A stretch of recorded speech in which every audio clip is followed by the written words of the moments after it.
xohlagan mazhabda yurishimiz to'g'rimi? Jamiyatda shunaqa savollar ko'pki, bugun bizga mazhab kerakmi o'zi? Abu Hanifaga ergashish asoslimi? Ro'za paytida og'ziga pashsha kirib ketdi. Yutib yubordi, nima bo'ladi? Mazhabga murojaat qilaman. Aslida muammo bir mazhabga ergashishdami? Qur'on va sunnatdan hukm olishga kim haqli? Qur'onda hamma savolga javob bormi? Qur'onda topolmasang-chi, hadisda topolmasang-chi, demak yo'q bo'lishi mumkin ekanmi? Dalilsiz ergashish joizmi? Maqsadingiz haqni topish bo'lsin. Mazhab boshilariga, ulamolarga ta'na qilmasin. Rahmat ustoz. Bugun anglamasak, ertaga kech bo'ladi.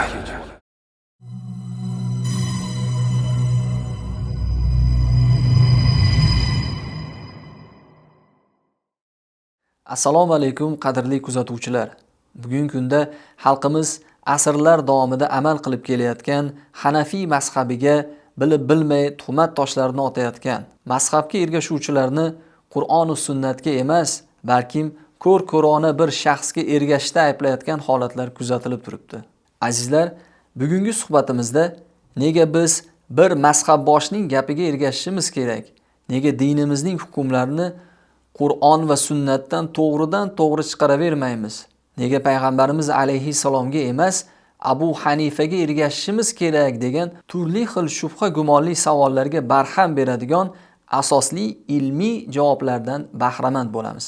Bugungi suhbatimizga Imom Buxoriy nomidagi Toshkent Islom instituti aqoid va fiqhiy fanlar kafedrasi katta o'qituvchisi, islom moliyasi bo'yicha yetakchi mutaxassis, bir necha yillardan buyon diniy ta'lim tizimida talabalarga dars berishda samarali mehnat qilib kelayotgan ustoz Yahyo domla Razzoqovni taklif qilganmiz. Xush kelibsiz domla. Rahmat. Domla, bugungi suhbatimizni mazhab o'zi nima degan savolga javob berish bilan boshlasak. Bismillahirrohmanirrohim. Alhamdulillahi robbil alamin. Vassalatu vassalamu ala rasulihi Muhammad va ala alihi va ashabihi ajma'in. Avvalo ko'rsatuvga taklif qilganinglar uchun rahmat. Bizga ishonib muhim mavzuni topshirganinglarga xursand bo'ldik. Haqiqatda o'z mazhab nima o'zi?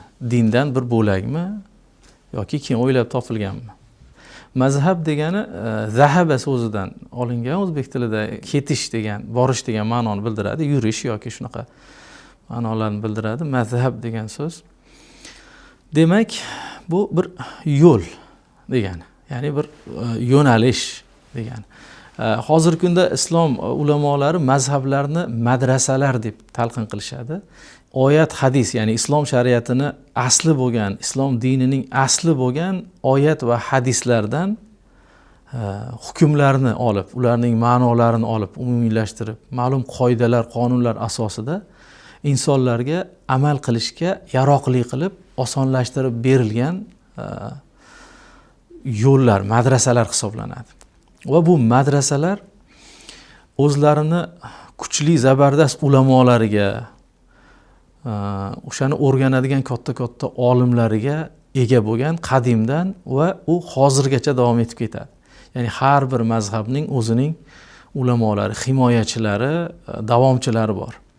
Oddiy xalq tilida tushunadigan tilda aytadigan bo'lsak, masalan, oyat hadisni insonlar tushunib osonroq amal qilishga bir o'girib berish, tartiblab va nizomlab mavzularga bo'lib berilgan bir yo'l, madrasa desak bo'ladi. Masalan, Hanafiy mazhabida mana bu farz desa, u Hanafiy mazhabi uni farz qilgani yo'q. Balki oyatda farzligini Hanafiy mazhabi bayon qilgan. Yoki Shofiy mazhabida harom desa, Shofiy mazhabi ulamolari o'zidan kelib chiqib uni harom qilayotgani yo'q. Balki oyat hadislarda harom degan so'zni ko'chirayotgan bo'ladi. Yoki Molikiylar, Hanbaliylar ham xuddi shunday. Rahmat domla. Mazhab nima ekanligiga oydinlik kiritib oldik. Endi fiqhiy mazhablarning paydo bo'lish tarixi haqida gaplashsak. Mazhablar juda ham ko'p bo'lgan.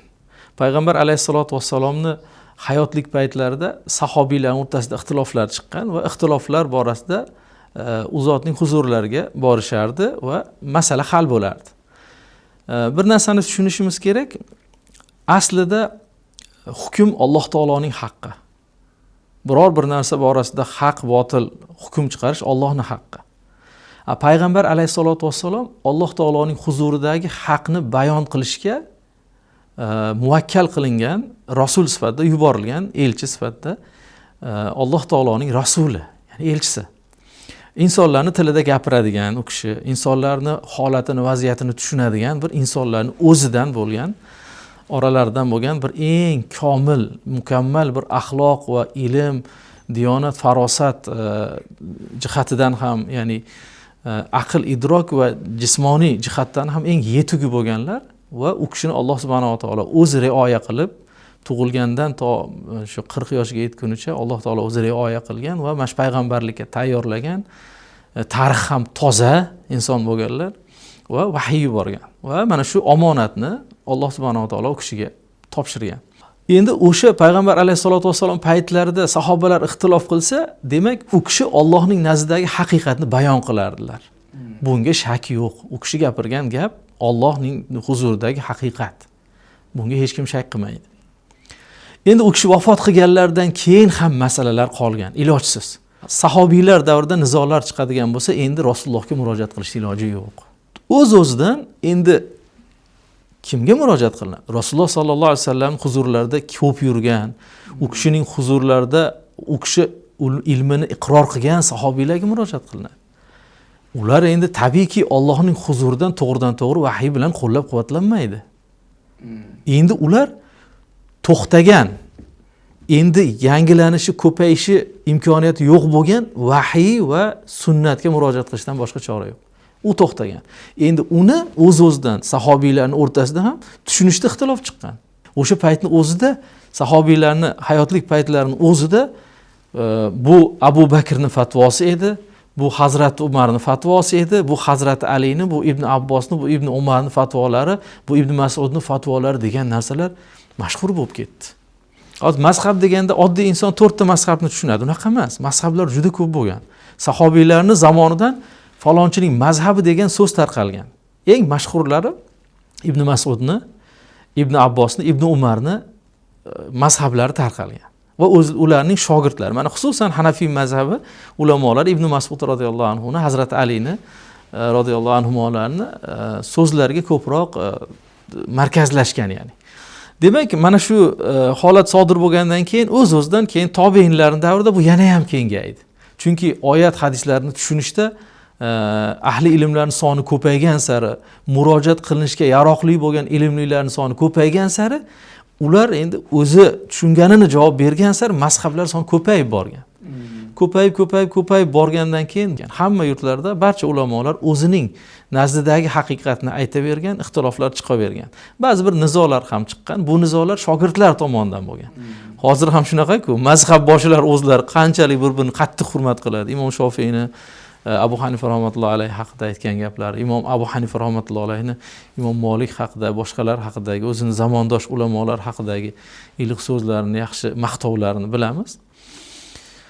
Lekin ularga ergashganlar ko'r-ko'rona tanqid qiladi nargi tarafni. Mazhab boshlar bir-birini qattiq hurmat qilgan. Xuddi shunga o'xshab u paytlarda ham ergashuvchilar tomonidan ixtiloflar chiqishni boshlagan. Ilm shu darajada kuchli rivojlanib ketdiki, mana mazhablarning aynan 4 ta mazhab yoki 5 ta 6 ta mazhabni qolishiga asosiy sabab ilm shunaqangi darajada rivojlanib ketdiki, o'sha mazhab boshilarini ergashgan orqasidagi shogirdlari haligi ilmni quvvatiga qarab, asosiga qarab, asosini puxtaligi, pishiqligiga qarab, shogirdlar endi kimdadir ko'proq, kimdadir kamroq bo'lib markazlashishni boshladi. Abu Hanifa rahmatullohi alayhi nazdida Abu Hanifa, Imom Malik, Sufyon Savriy, Sufyon ibn Uyayna va hokazo boshqa katta mazhablar chiqdi. Endi ularning ichidan ham saralanib Abu Hanifa rahmatullohi alayhi mazhablari qoldi, Imom Malikning mazhablari qoldi.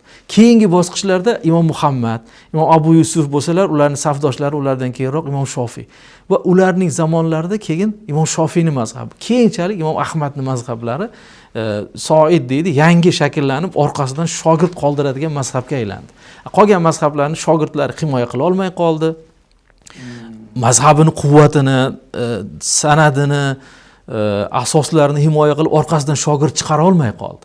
Juda ham kamaygandan kamayib borib 4 ta mazhabni himoya qiladigan shogirdlari kuchayib kitoblar yozib, bir-biri bilan bahs munozara qilib, bir-biriga javob berib, mana shu 4 ta mazhab go'yoki san'at bilan davom etib, haligi ko'p haligi yuqoridan tushayotgan ko'p suv 4 ta tarnovga to'planib, 4 ta tarnovdan tomdan tushayotgan 4 ta tarnovdagi suvga o'xshab ilojsiz 4 ta mazhabga jamlanib qoldi-da.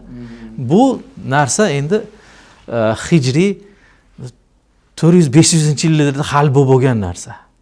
Demak, bundan 1000 yil, 1100 yillar oldin 4 ta mazhabga bo'linib bo'lgan narsa. O'sha paytda deyarli 4 ta mazhabga markazlashib qoldi.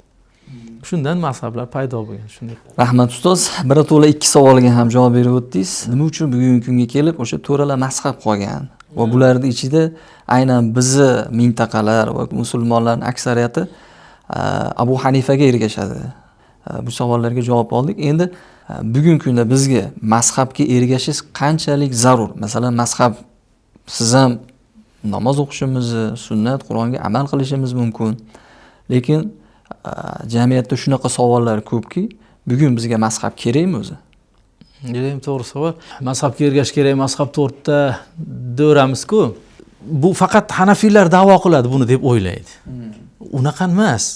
Imom Navaviy, mana Imom Shofiylardan eng buyuk mujtahidlaridan, ya'ni Imom Shofiydan keyingi bizdagi xuddiki Imom Muhammad rahimahulloh yoki u kishidan keyin Imom Tahoviylar eng kamida darajasidagi odam. Ya'ni mazhab masalalarini to'la to'kis bayon qilingan va so'zlari e'tirof qilinadigan kishi. Imom Navoiy aytayaptilar: "Law jaza ittiba'u ayyi madhhabin sha'a la afda ila an yaltaqita rukhas al-madhahibi muttabi'an hawahu." Agar xohlagan bir mazhabga ergashish mumkin bo'lsa, insonni bu narsa mazhablardagi ruxsatlarni terib amal qilishiga olib keladi. Bunda u nafs havosiga ergashib qo'yadi. Va yatakhayyara bayna at-tahlil va at-tahrim. Hattoki oxir oqibatda halol bilan haromni o'rtasida tanlash imkoniyati paydo bo'lib qoladi. Shunaqa oddiy emas, ya'ni bu xohlagan mazhabga amal qilish degan nimani aytyapman. Va zalika yuaddi ila inhilal ribqatil taklif. Insonni oxir oqibatda haligi bir marta qilib ko'radi, eti o'ladi, yana shunaqa joy kelganda iloji yo'q zaruratan qiladi, musulmonchilikda boru, dinda boru deydi-da, faqat ruxsatlarni, yengilliklarini terib, oxir oqibatda insonni zimmasidan mukallaflik arqonini yechib qo'yishi mumkin o'zi bilmagan holda. Bi xilafil asri avval, birinchi asrda sahobiylar, tobiinlar asrida bunday emas. Fa innahu lam takunil madahibul wafiyatu bi ahkamil hawadisi muhazzabatan urifat. Chunki birinchi asrlarda sahobiylar, tobiinlarning zamonlarida mazhablar to'la to'kis, barcha ahkomlari tartiblangan holda, ma'lum bo'lgan holda tartiblanmagan. Ya'ni bu bilan nimani ishora qilmoqchilar? Imom Navoiy u paytda bitta savol tushsa, xohlasa Ibn Abbosdan, xohlasa Ibn Umardan so'rashlari mumkin edi. Yoki Abu Hanifa rahmatullohi alayhi hayotlik paytlarida ham bo'lishi mumkin. Hali mazhablar mukammal tarzda shakllanmagan edi. U kishilarning og'zida edi, hali tadvin bo'lmagan, yozuv bo'lmagan.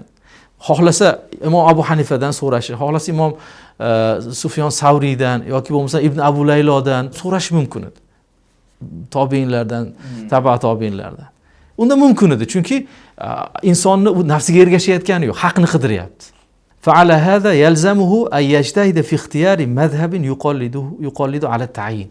Shunday ekan deyaptilar, o'zi kelajakda ergashadigan mazhabni avval boshdan tayin qilib, qaysinga ergashishni tanlab, aniq qilib olish kerak. Ertaga sakrab unda yurmaslik uchun. Bu gapni, ya'ni mazhablarning haqligini, 4 ta mazhabdan bittasiga ergashish kerakligini nafaqat bizni mazhab ulamolari, hamma ulamolar yakdirlik bilan bir barakaga aytishgan.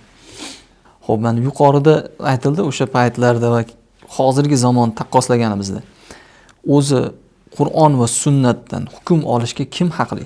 Ba'zi odamlar da'vo qiladi: "Va laqad yassarnal Qur'ana liz-zikri fahal min muddakir." Biz Qur'onni oson qilib qo'ydik. Liz-zikr, zikr uchun oson qilib qo'ydik. Ya'ni zikrlarni ichida tushunadigan bir zikr qilib qo'ydikki, buni tushunadigan odam bormi o'zi? Alloh subhanahu va taolo insonlarga tanbih beryapti. Uni tushuninglar, bilinglar. Demak, Alloh taolo oson qilgan ekan. Oson degani arabchani bilsa bo'ldi yoki o'zbekcha tarjimasi bo'lsa ham ko'rib o'zi amal qilsa bo'lar ekanda deydi. Lekin boshqa bir oyat karimada Alloh subhanahu va taolo aytadi: "Fasalu ahla zikri in kuntum la ta'lamun." Agar bilmasangiz ahli zikrlardan, ilm ahlidan so'rang deydi. Buning ma'nosi barcha ulamolar nazdida ulamolardan amal qilish uchun yoki e'tiqod qilish uchun biror bir narsani bilmay qolsangiz, topa olmasangiz, ahli ilmdan, o'zini egasidan so'rang degani. Agar so'rashga ehtiyoj bo'lsa, Alloh taolo nega buni buyurardi? Payg'ambar alayhisolatu vassalom zamonlarida o'zlar Hazrat Alini o'tkazib qo'yganlar. Savol so'rashga insonlar kelib so'rashga osonroq bo'lsin deb. Boshqa yurtlarga jo'natganlarda, mabodo bironda bir qaziyaga, muammoga duch kelsang nima qilasan deganlar Muoz ibn Jabalni. Allohning kitobidan javob beraman. Topolmasangchi Rasulullohning sunnatidan topolmasangchi ijtihod qilaman. Ashtahidu bi ra'i va la alu deganlar.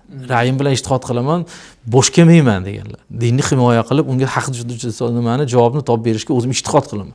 Payg'ambar alayhisolatu vasallam aytiblar, Qur'onda topolmasangchi, hadisda topolmasangchi, demak yo'q bo'lishi mumkin ekanda. Demak, Qur'ondan, hadisdan to'g'ridan-to'g'ri amal qilish o'zi muhol narsa ekan. Hamma amalni qilish muhol narsa ekan. Alloh subhanahu va taolo aslida Qur'onni insonlarga zikr bo'lsin uchun, Alloh taoloning vahdoniyatiga, tavhidiga chaqiradigan bir oyat qilib, mo'jiza qilib nozil qildi. Vahdoniyatga chaqiradigan eslatma qilib, ibrat qilib, da'vat qilib yubordi. Va buning asnosida shar'iy ahkomlarning asosiylarini buyurib ketdi.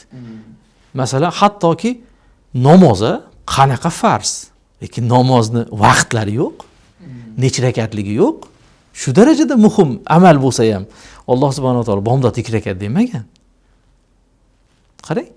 Demak, bu yerdagi asosiy g'oya, asosiy maqsad insonlarni e'tiqodga, Allohning tavhidiga, yagonaligiga, bor va birligiga chaqirish. O'shaning uchun ham juda ko'p joyda asosiy qismi oldingi qavmlarning hikoyalari, Allohning diniga yurmagan, Alloh taologa shirk keltirgan, vahdoniyatini tan olmaganlarning oqibatlari, uni tan olganlarga bergan ne'matlar haqida.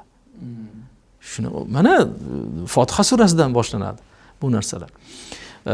Demak, amal uchun albatta ko'mak kerak. Payg'ambarning ko'magi, payg'ambardan keyin ulamolarning ko'magi. Demak, inson oyat va hadislardan hukm olishi uchun albatta u oyatlarni o'zidan to'g'ri olib bo'lmasligini anglab yetish kerak. Undan olish uchun, undan hukm olish uchun qandaydir unga kelishilgan, o'zaro kelishilgan asos bo'lish kerak. U nima desa, birinchidan arab tili qoidalarini balog'ati, fasohati bilan u yerda umumni ifodalaydigan, xususni ifodalaydigan qaydlar bor. Shunga o'xshagan o'zining qoidalari bor arab tilini. Mana shu narsalarni bilish kerak, bayon usullarini bilish kerak. Keyin u oyat hadislar arabcha bo'lgandan keyin arab tilini bilish kerak. Arab tilida hukm oyatlari qaysiligini bilish kerak. Hadis shariflardan hukm oyatlarning barchasini bilish kerak. Keyin oyat hadislardan ijmo bilan olingan hukmlarni bilish kerakki, ijmoga xilof qilib qo'ymaslik uchun. Kim nechta masalada ijmo qilingan, ular qaysilar? Kim biladi? Oyat o'zbekchasini tarjima qilib yoki ozgina arabchani o'rganib olish bilan uni olishda umuman iloji yo'q. Buning ustida 300 yillab ijtihodlar bo'lgan. Oxiri xulosalarga kelingan. Ijmoiy masalalarning oxirgilarini 500-yildagi ulamolar naql qilgan. Bu masalada ummat ijmo qildi deb. Bitta masalada ijmoga kelguncha o'zi ulamolar demak 300-400 yil mehnat qilgan. Ular endi qanchalik darajada olim bo'lgan? Biz nimani tushunamiz? Demak, ijtihod darajasiga chiqmagan odam Qur'on sunnatdan to'g'ri hukm olishi bu odamning aqliga sig'maydigan darajadagi. Oyat hadisdan biz to'g'ri oladigan narsamiz juda ko'p. U nima? U bizni axloqimizni tuzatadigan, ochiq oydin haromlardan tiyilish, ochiq oydin farzlarga buyruqlarni olamiz. Namoz o'qi deydi, roza tut deydi, o'g'irlik qilma deydi, birovning haqqini yema deydi. Mana shu narsalar to'g'ri olamiz. Endi o'sha birovning haqqini yema dedi. Nima birovning haqqi-yu, nima birovning haqqi emas. Uni tafsiloti keladi. Bizdan o'zi so'raydi-ku odamlar. Mana bu joyda men bunaqa savdo qildim. Falonchining haqqini yeb qo'ymadimmi deb so'rashga majbur bo'ladi. Hamma narsaning tafsiloti bor. Namoz o'qi deyapti. Qanaqa qilib o'qiyman? Qaysi namozni o'qishim kerak? Qaysinisi farz, qaysinisi vojib, qaysinisi sunnat? Namozning ichida qaysi amallar zarurroq, qaysinisi zarur emas? Mana oyat karimalarda namoz rukunlari 6 ta deymiz. Ular umumiy qilib bayon etib ketilgan. Uni o'qigan odam tushuna olmaydi uni. Demak, oyat hadisdan to'g'ridan to'g'ri olinadigan narsalar umumiy hukmlar, insonning axloqini, insonning e'tiqodini to'g'rilaydigan, ibrat olish kerak bo'lgan, Allohdan qo'rqishga chaqiradigan narsalarni olamiz bu yerdan. Alloh taoloni agar Allohga itoat qilmasa azob yuborish haqidagi oyatlar. Mana shu ibratlarni olamiz yani. Uni hukmlarini esa bizga mujtahidlar bayon qilib beradi. Rahmat domla. Jamiyatda ba'zi toifalar bor, aytadiki, o'sha mazhab kerak emas, biz salaflarga ergashishimiz kerak, salaf solihlarga ergashishimiz kerak degan da'vo bilan chiquvchi toifalar bor. Bu qanchalik to'g'ri? Haqiqatda salaf solihlarga ergashishimiz kerak. U juda ham to'g'ri. Lekin salaf solihlarga ergashish degan nima degani shunda muammo. Biz ham aytamiz, biz salaf solihlarga ergashyapmiz deb aytamiz va buni da'voyimizda isbotlaymiz, aytib beramiz, buni tushuntirib, go'zal so'z bilan uning zimnida g'arazli bir maqsadni yashirish bor bu yerda. Bu bilan mazhablarga ta'na yetkazish bor. Go'yoki biror bir mazhabni ushlagan, Shofiy mazhabini masalan ushlagan inson salaf solihlarga ergashmayapti, u Imom Shofiyga ergashyapti. Shu ta'naga ishora bor, ya'ni ishorasidan shunaqa ma'no maqsad qilinadi. Bu endi botil da'vo, chunki salaf solihlarga ergasha olmaydi. Salaf solihlarni qaysi kitobini o'qidiki, qaysi kitobidan qaysi hukmni oldiki, u salaf solihga ergashyapti. U ham baribir salaf solihga ergashayotgan ham bir kitobni olib, o'sha kitobdan, o'sha salaf solihning so'zi mana shu deb o'qib beryapti-ku bizga. To'g'ri? Qani uni xatti bilan yozilgan salaf solihlarda matnlar, so'zlar qolgan faqat. Rivoyatlar, ularni ham rivoyatlar bilan yetkazib berilgan. Bu bilan aytmoqchi bo'lgan narsasi baribir borib taqaladi. Nima deydi? Biror bir mazhabga ta'na qilish, u mazhab bilan chiqarilgan ijtihodiy masalani sunnatga zid, bu sunnatga ergashmayapti, salaf solihlarga ergashmayapti degan ta'nani qilish. Aslida ijtihodiy masalaga, ijtihodga borib taqaladi. Ijtihodni xato deyishga borib taqaladi. Aslida buni iloji yo'q. Chunki o'sha salaf solihga ergashyapman degan odam bir masalani ko'tarib kelsa, o'sha masalasiga jiddiyroq bir javob berib qo'ysangiz, men buni so'rab kelay deydi. Demak, salaf solihga ergashmayapti. Zamondoshga ergashyapti. O zamondosh men salaf solihga ergashyapman, menga ergashinglar deyapti. Ha, unga ergashish to'g'rimi? Yoki bungami? Uni afzalligi nimada? U ham men salaf solihga ergashaman deb da'vo qilyapti, biz ham aytayapmiz. Qaysinisi isbotliroq, qaysinisi mustahkamroq asosi? Qaysinisini masalan islom tarixida yozilgan kitoblarni, ana umuman fiqh kitoblar, fiqh masalasida yozilgan kitoblarni 1 millionta desak, 400 mingi Hanafiy mazhabida yozilgan bo'ladi. 300 mingi taxminan Shofiy mazhabida yozilgan bo'ladi. Yana bir 200 ming, 250 mingi masalan Molikiylarda yozilgan bo'ladi. Qolganlar Hanbaliy mazhabida yozilgan yoki balki nisbatni xato aytgandirman. Balki unisi ko'proq, bunisi ko'proq.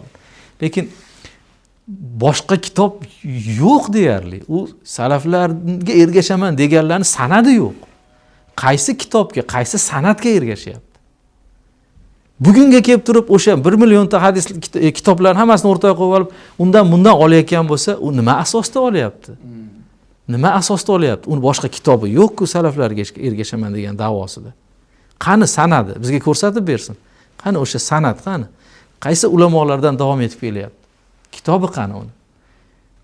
Bizda bog'lanadigan, ergashadigan asosimiz bor, qo'lga ushlaydigan ashyoviy dalilimiz bor bizda.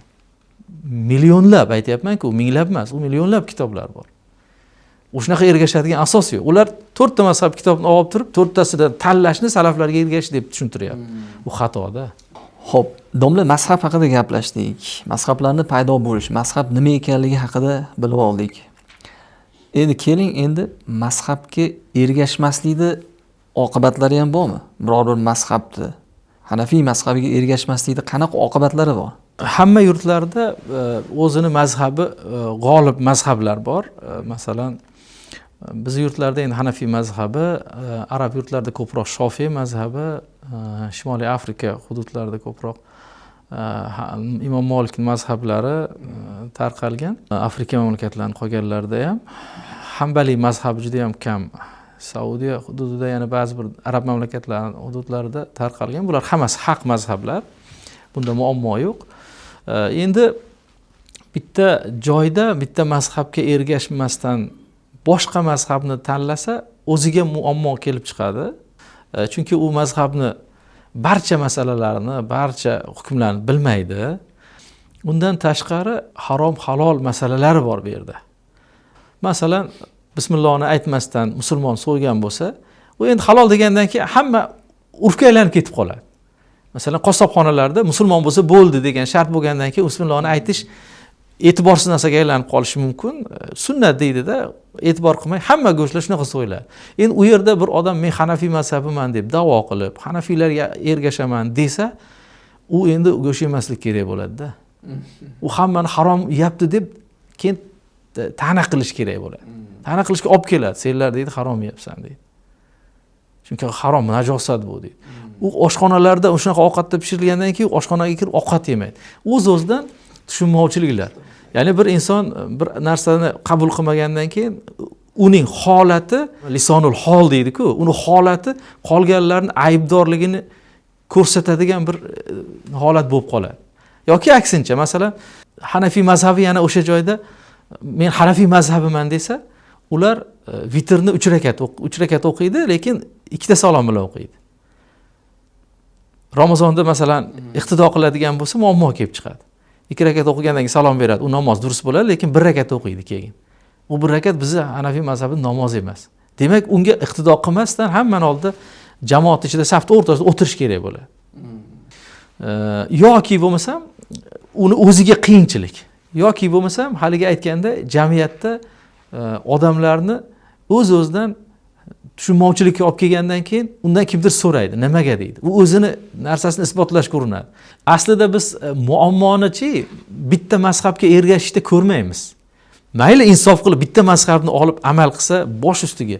Bu yerda muammo tug'diradigan narsa mazhablardan cho'qib amal qilish. Bu yomon. Bu yomon narsa. Bu umuman shariatga to'g'ri kelmaydigan, shariatda yo'q narsa. Chunki u mazhab asos bilan yozilganda har bir masalaning tagida o'zini usuliy asosi bor. Endi bitta masalada bu mazhabnikini olib ayni shu bobda boshqa mazhabniki oladigan bo'lsa, u o'zi bilmayotgan bo'ladi. Yo bunisida xato qilayotgan bo'ladi, yo bunisida xato qilayotgan bo'ladi. Chunki bu tanoquzda. Uni olsa buni xato deyotgan bo'lish kerak. Buni olsa buni xato deyotgan bo'lish kerak. Chunki ikkita asos bilan chiqqan u. To'g'ri bo'lmaydi. Masalan, oddiy narsani aytaman. Bizning Hanafiy mazhabida oyatmi? Faqra'u ma tayassara minal Qur'an dedi. Qur'ondan xohlaganingizni o'qing dedi. Demak, Qur'ondan xohlaganini o'qishga Alloh taolo buyuryapti. Xohlagan oyatni o'qisa namoz durust bo'laveradi. Shofiylar aytadiki, Qur'ondan xohlaganingizni o'qing degani bu umumiy oyat, biror bir ohad xabar bilan uni qaydlash mumkin deydi. Payg'ambar alayhisolatu vassalom la solata liman lam yaqra bi fatihatil kitob deganlar. Kimki Fotihatul kitobni o'qimasa namozda, uni namoz emas deganlar. Demak, haligi oyatni aslida o'sha oyatdan murod demak Fotiha surasi ekan deb tushunadi Shofiylar, sodda qilib aytsak. Biz aytamizki, yo'q, bu oyat bu. Alloh taolo xohlaganingizni o'qing desa-yu, biz bu yerda hadisdagi Fotiha surasini o'qing deganini olsak, bunga zid hukm bergan bo'lamiz. Chunki Alloh taolo xohlaganingni o'qing desa-yu, bir odam xohlaganini o'qisa-yu, bu yerda Fotihani o'qimasa, uni namoz botil bo'ladi desak, oyatga zid hukm qilgan bo'lamiz. Teskari gapirgan bo'lamiz. Demak, o'sha Fotiha surasini o'qimasa namoz durust bo'lmasligi uchun qat'iy dalil kerak, kuchli dalil kerak. Yo oyat bilan sobit bo'lish kerak, yoki mashhur hadis yoki mutawatir hadis bilan sobit bo'lish kerak.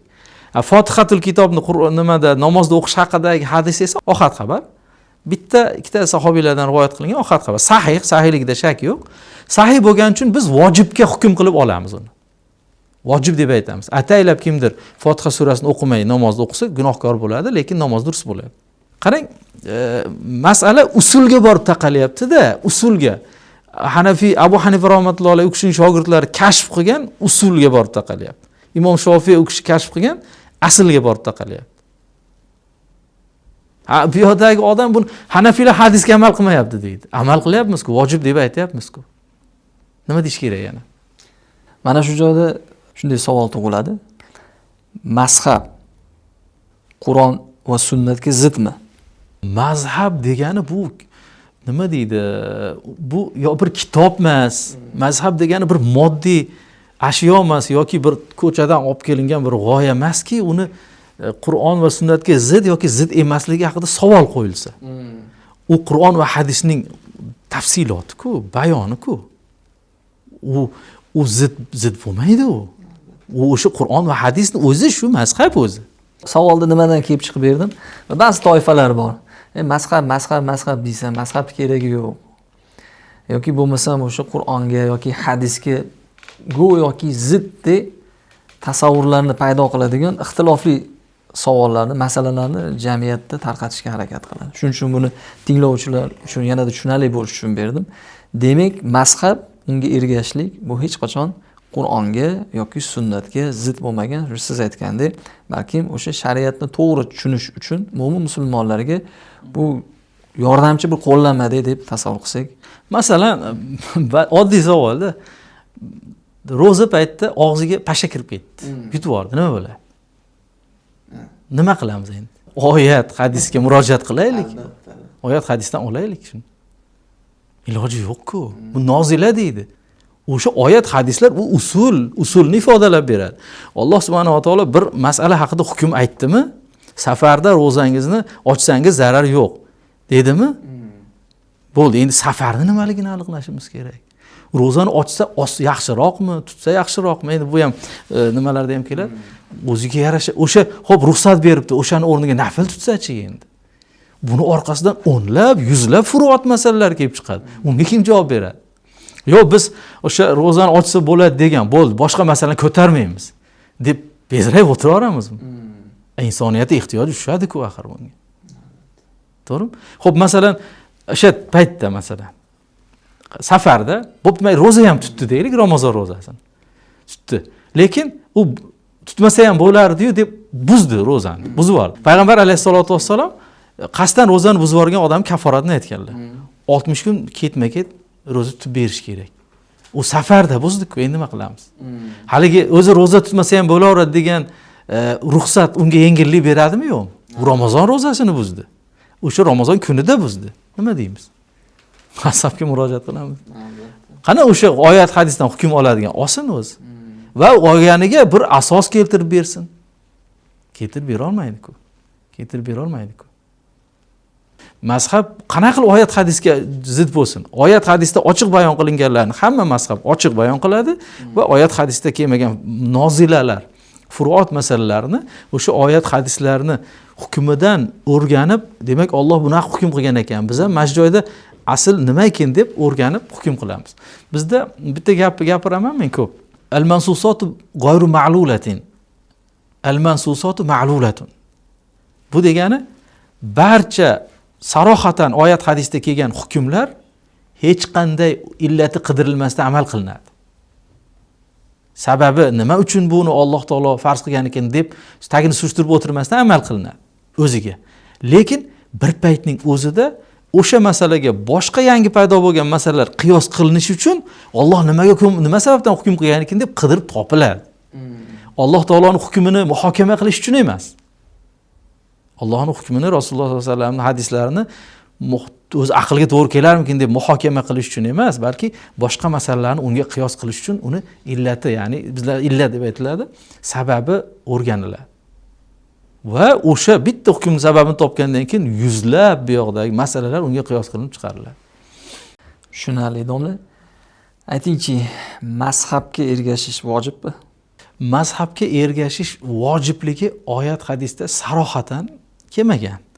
Fasalu ahla zikri in kuntum la ta'lamun degani aynan bitta mazhabda turib so'ranglar degani emas, ulamolardan so'ranglar degan. O'z voqelikda ham shunaqa bo'ladi. Masalan, O'zbekistonda ulamolardan so'rasa, u Hanafiy mazhabida javob beradi. Lekin yuqorida ham bir aytib o'tganimizdek, agar bir odam mazhabga ergashmayman, xohlagan masalamda xohlagan mazhabni olaman deydigan bo'lsak, bu borib buni talfiq deydi. Sakrab o'ziga yoqqanini amal qilish. Boshida o'zicha taqvo qilib qiyinrog'ini olishi mumkin, boshqa bo'lishi mumkin, lekin borib inson nafsi o'rganadi, yengillarini, osonlarini qidiradigan bo'lib qoladi. Oddiy inson uchun yuqorida Imom Navoiyning so'zlarini ham aytib ketdik. Bir mazhabga ergashish, o'shanga ishonch hosil qilgandan keyin ergashish diyonatan vojib bo'lib qoladi. Ya'ni insonni biror bir narsaga dalilsiz ergashishi, dalilsiz o'zicha amal qilishi umuman joiz emas. Hattoki mazhablarda bo'lsa ham o'zicha tanlab amal qilishga haqqi yo'q. Uni eng kamida Alloh taoloning nazdida u uchun dalil bo'ladigan narsa ichidagi ko'ngil xotirjamligi. Bizda zonni g'olib deb aytamiz. Mana shu to'g'ri bo'lsa kerak degan zonni g'olib bilan ergashish kerak. Bu ergashishlar ko'pincha oddiy insonlardan xato yo'l bilan bo'ladi. U qanday bo'lib desa, o'sha o'zini mazhabini yoki bo'lmasam o'sha mazhabsizlikni yoki bo'lmasam oyat hadisdan to'g'ridan to'g'ri hukm olishga da'vat qilayotgan insonlarga nisbatan muhabbat orqasidan paydo bo'ladi.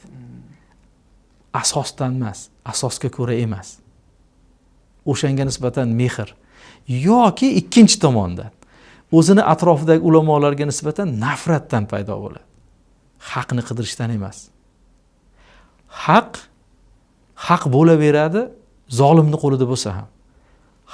Haq bo'laveradi, johilni qo'lida bo'lsa ham. Uni haqligini e'tirof etish kerak. Demak, u dalilga emas, ehtirosga ergashayotgan bo'ladi. Kimgadir bo'lgan muhabbati uni o'shaning so'zini olishga olib boryapti. Agar qalbida haqligi haqida qalbida xotirjamlik bo'lsa, mayli, lekin buni albatta tekshirib ko'rish kerak. Surishtirish kerak. Aql taroziga solish kerak. Nimaga bu yoqda 1000 ta odam bir gapni gapiryapti-yu, bu bitta odam boshqa gapni gapiryapti. U taqvoli, yig'lab gapirayotgan bo'lishi mumkin. Qayerdadir oyat hadislarni zikr qilayotgan bo'lishi mumkin. Bu yerda yana o'rin kelganda aytib o'tish kerak. Oyat hadislarni gapirsanglar u to'g'ri gapirayotgan bo'lmaydi. Oddiy odamga bir gapni gapirib turib, oyatni aytib yorsa, o'shan dalil bo'lyapti deb o'ylaydi-da. Yo'q, to'g'ri gapiryapti. Masalan aytadi. Masjidga kirgandan keyin tahiyatul masjid o'qishni vojib bu. Alloh subhanahu va taolo ubudulloha degan, Allohga ibodat qilinglar degan. Deyapti. To'g'ri, Allohga ibodat qilinglar degani masjidga kirganingda tahiyatul masjid o'qinglar degani emas-ku. Misol. Yoki payg'ambar alayhisolatu vassalom kim masjidga kiradigan bo'lsa, o'tirishdan oldin 2 rakat o'qib olsin dedilar. Tahiyatul masjid haqida gap ketib qolganda eslayapman. Bu vojibga dalolat qiladimi, yo'qmi? Ya'ni bu yerda kirish bilan illatlayaptilar payg'ambar alayhisolatu vassalom. To'g'ri, amr siyg'asi bilan kelyapti. Buyruq siyg'asi ham har doim vojibga dalolat qilavermaydi. Mana buni misoli faida qudiyatis solat fantashiru fil ard degan. Juma namozi o'qib tugatilgandan keyin yer yuzida yoyilib tarqalib ketinglar degan. Eng yorqin misol bo'lgani uchun aytayapman. Demak, ketish vojib emas-ku. Vojib emas-ku. Ya'ni har doim ham vojibga dalolat qila olmaydi bir narsa. Taqiqlar umuman yo'qqa dalolat qilmaydi. Payg'ambar alayhisolatu vassalom la solata li jaril masjid illa fil masjid degan. Masjidga qo'shni bo'lgan odamni masjiddan boshqa joyda namozi yo'q deganlar. Namoz vaqti o'tib ketgandan keyin peshin namozini uyida o'qisa, namoz o'tmadi deyishimiz kerakmi? Kamolat uchun shart bular. Bunaqa narsalar ko'p. La yu'minu ahadukum hatta yuhibba li akhihi ma yuhibbu li nafsihi. O'ziga yaxshi ko'rgan narsani birodariga yaxshi ko'rmak uchun mo'min bo'lmaydi, deyapti. Hammamiz shunaqamiz-ku. Komil mo'min bo'lmaydi degan. Iymoni bor, lekin iymoni eng tugal, eng komillikka yetmabdi degan. Biz kofir demaymiz-ku. Mehmonni hurmat qilgan iymoni yo'q, payg'ambar alayhisolatu vasallam iymon emas degan. Bu iymon emasdan, inkordan murod biz komillikni aytamiz-ku. Kofir bo'lmaydi-ku. Bunaqa narsalar juda ham ko'p. Zohirini aytib yuboradi-da, bu yoqdagi odam, "Voy, Qur'ondan aytayapti, mana hadisdan aytayapti" deydi. Unga dalolat qiladimi, unga aloqasi bormi yo'q? Fattaqulloha deyapti. Allohdan qo'rqinglar deyapti-da, dalil qilyapti. U dalil har doim qo'rqish kerak. Ayni mana shu masalada qo'rqinglar demayapti-ku. Shuning uchun payg'ambar alayhisolatu vassalomga ergashinglar deyapti deydi, bitta hadisni keltiradi, mansux bo'ladi. Ergashinglar degan mansuxlarga ham ergashinglar degani emas-ku.